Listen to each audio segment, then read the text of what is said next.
and welcome to the Maythorn Monthly for March from Spain.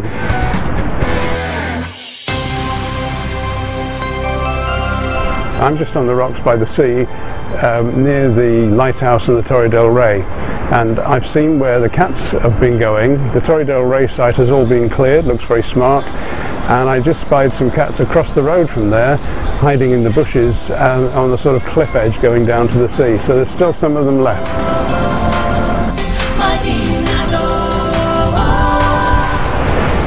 First thing I'd like to tell you about is the internet, because last time I covered the digging up of the pavements, the dropping down of some hoses that will take the fibre optic, and I said I'd come back to Spain and find out how fast my broadband was.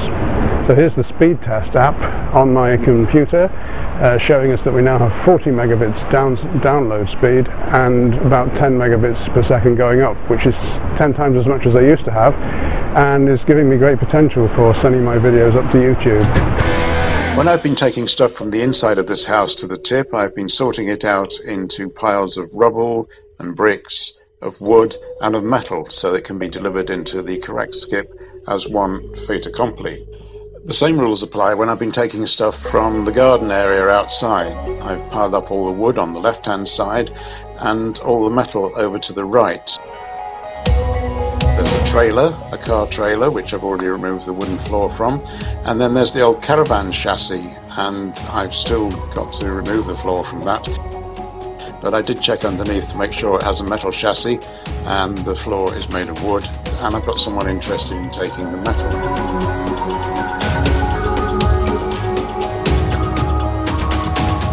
I've already taken most of the corrugated iron that used to make up the makeshift flat roof, but there's a couple of pieces here that are too long to fit in my estate car. And I've also got this oil-fired boiler which will have to go, I guess, again, probably it's scrap metal.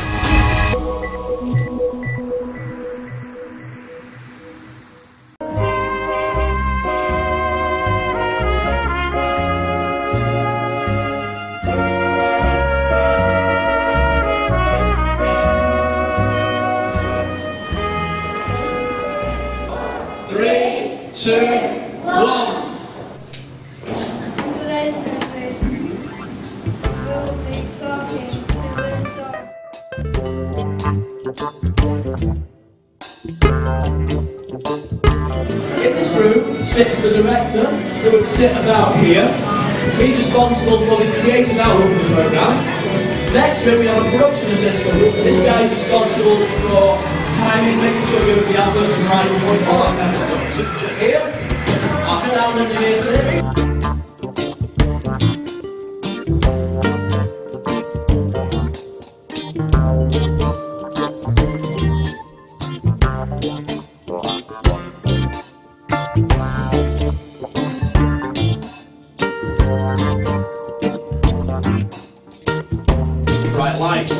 Bright lights cause two major problems. The first one is known as bleaching. Face appears to fade and you get shiny areas on the chin.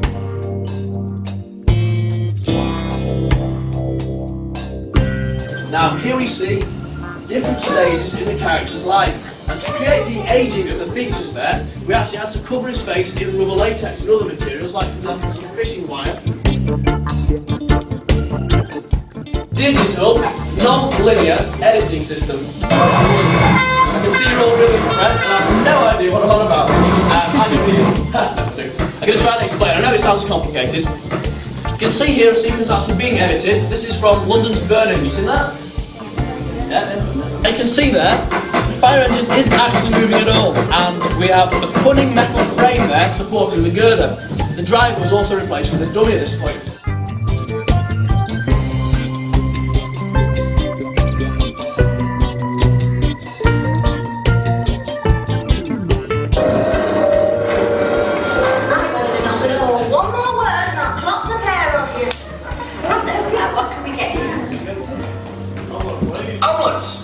Don't they make them out of eggs?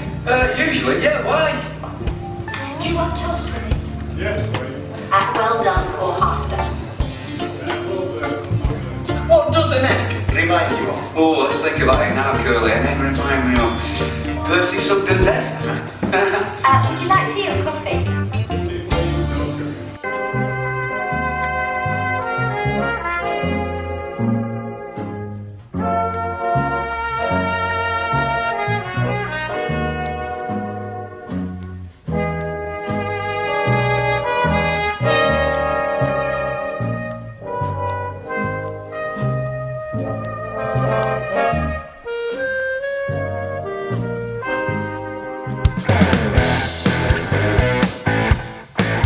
So now everything's up to speed, let's take a look around the main part of the resort and see what's changed. First, let's go back to the Chinchilla Bridge, where we showed you some excavations last time. They were building a new roundabout and they dug up all this area and left a load of rubble lying around.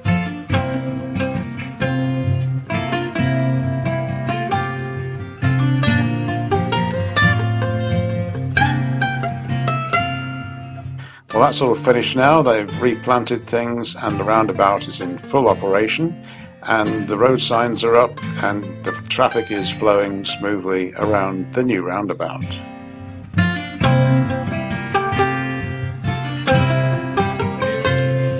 Moving down to the seafront and the main gardens, it's been 12 months now since they opened up a new entrance from the seaside, and it must take that long to get some gates ordered and put in, but it's now a secure entrance with lockable gates and you can go straight out onto the seafront from here.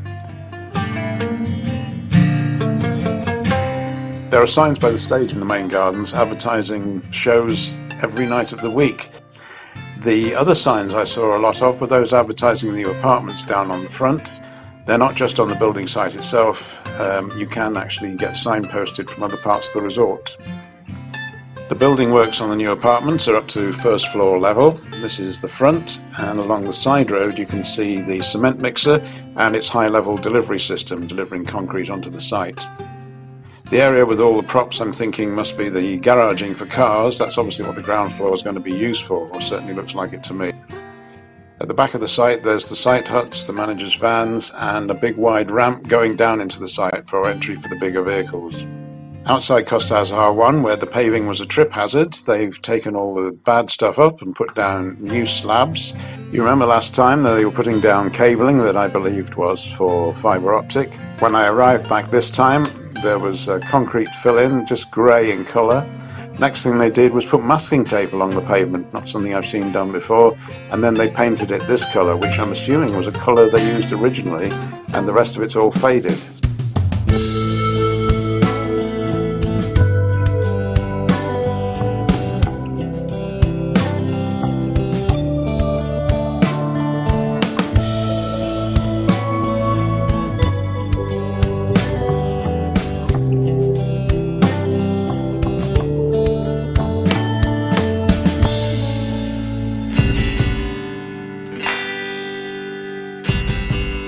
While Spain is sunny pretty much all through the winter, Bulgaria gets a lot of snow. In fact, parts of the country are known for skiing. This is the view from Colin's house last week when the snow was mostly cleared, and you can see that he has a couple of acres of land which he still has to do something with, but has now created a proper path down to the gateway so you don't have to climb over all sorts of rubble to get up to the house. You've seen the house before, it hasn't changed much, but then it was structurally sound and didn't need a lot doing to it.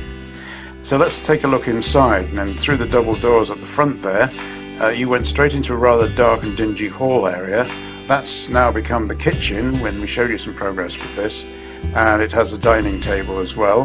The kitchen is fully fitted, has plenty of storage, and also, of course, has that wonderful staircase, which I think we said was more like a ladder going up to the bedrooms. As in most European countries, the bathroom houses the washing machine. The laundry is generally done in the bathroom, but it's a big bathroom. It houses the hot water cylinder and all the usual things that we'd expect to have, the shower cubicle, and then, of course, a sink and toilet and bath.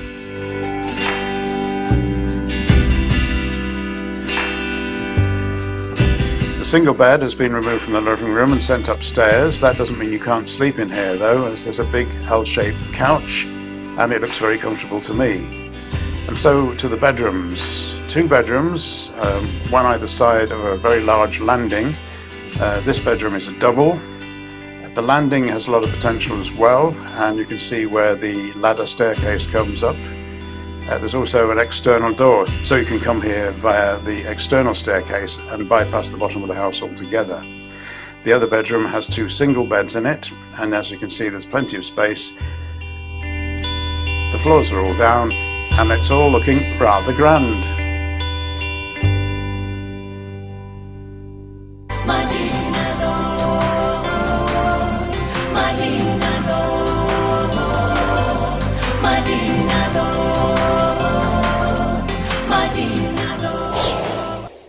This has always been one of our favourite spots. There's a walk that comes from along Morrie de Goss, round this piece of headland, up past the lighthouse and down into Playa La Concha, past the Torre del Rey. Nothing much has changed at Playa La Concha, so I'm going to concentrate on the main part of the resort. And in the main grassed area at Playa Las Implarias, last year I caught them putting up some kind of structure which I wasn't sure what it was. This year I've caught them got a bit further with it, but still I can't stay long enough to see what the event is that they're going to stage. Maybe next year.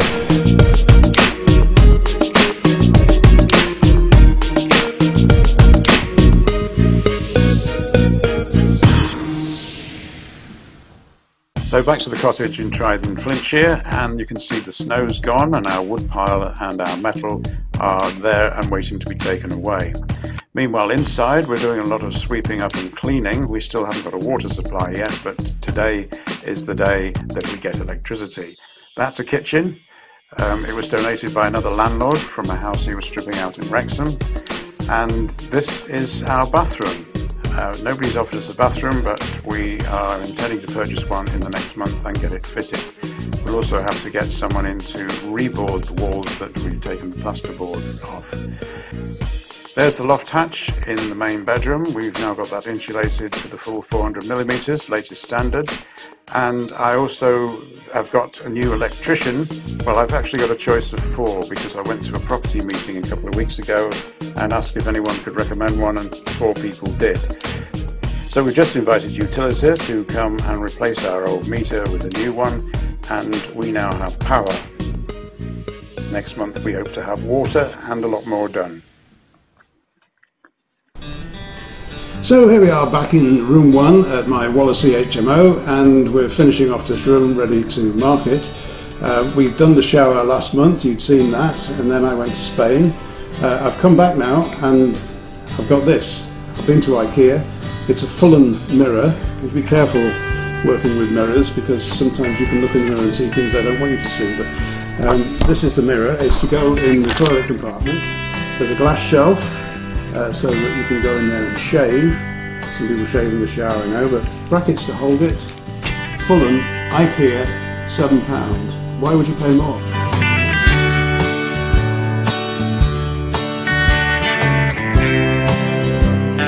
So the rest of my work here today is electrics. I'm going to replace all the old sockets, which unfortunately have been overpainted a bit, so white sockets with grey paint don't look great. But I do promise all my tenants now in the new rooms that I'll give them USB charging sockets, so we put those in and we put chrome ones in. And then to match we put in chrome switches. We also make the heating and things like that with Z-Wave remote systems. And what that involves, in terms of the heaters, I put a little relay inside the outlet for the heater, and then I can remote control that. And then I have a special kind of switch for the bathroom towel rails and other towel rails, and there's one in this ensuite.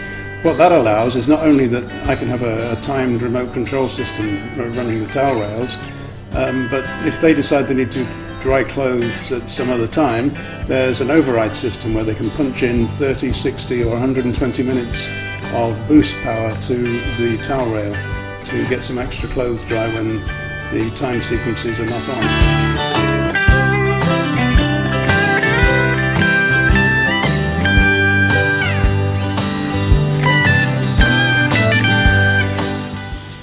All that's left for me to do now is to put some chest of drawers and other little bits of furniture into the room and put some pictures on the walls because they're rather blank at the moment.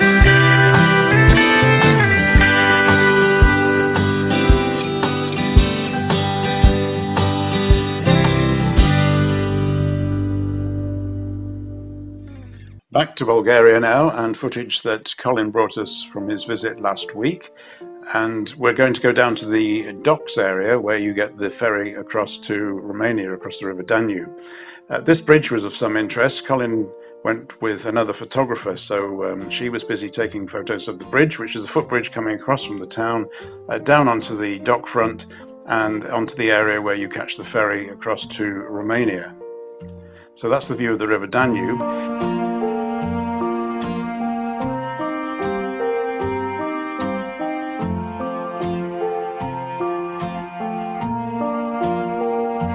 We've parked our car in the multi-storey, and we've gone up and looking at a real nice blue sky. And the blue sky also has a lot of birds and padlocks. So yes, that's happening in a lot of places these days. Yeah, so here's the bridge, here's that flickering, there's all the birds flying over the top. So let's hang the camera out and have a closer look at all those birds flocking along the riverfront, and there they are.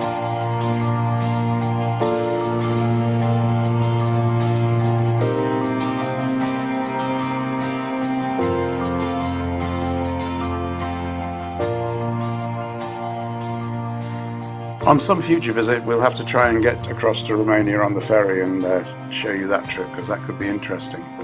Now here's a view taken high up above Switched Off Town, and you may not recognize where we are at this point because you haven't seen this particular view. But I don't know if you remember the human sundial that I was testing out. Well, it's just down there below us. Looking the other way, you can see that where we took our video from is a kind of amphitheatre area cut into the hillside. And when two photographers go up onto this hill, they're not as much interested in the sundial as some of the old ruined buildings. If we just race up the steps here, we can see the start of those at the top of the hill. There's lots more buildings here, and we'll show you those another time. My thanks to Colin for providing this video for the Maythorn Monthly. That's my house again on top of the hill in Oresh. He's actually a stills photographer, so taking video isn't his thing, but I asked him to do this for me. And he's also taken the other photographer that was with him to show my house. They like taking photos of ruins, so I think this house obviously qualifies, and made some good shots for them. While that's playing, and you'd have seen all this before, I'd like to talk about something I learned through my property mentoring over the last few years. A lot of my fellow investors have their paperwork and admin done by a virtual assistant. The VAs are very often in the Philippines. They're university educated, they're very clever, very capable, and they only cost a couple of pounds an hour. We were told that you find these people on sites like People Per Hour, and also a site called Fiverr. Now, this is worth a look, and I'll tell you a bit more about Fiverr after we've seen their advert. Every few seconds, it happens. Two people, living different lives, discover they're looking for the same thing, each other. Now, you can spend a lot more than a fiver on this site, but I spent a fiver on a theme tune for the Maythorn Monthly. That's what you're hearing in the background. And I decided to spend another fiver this month on getting a much slower version of the same thing. I don't know if you can still recognize it, but I'm going to play out with the slow version of the Maythorn Monthly theme, and another fiver well spent.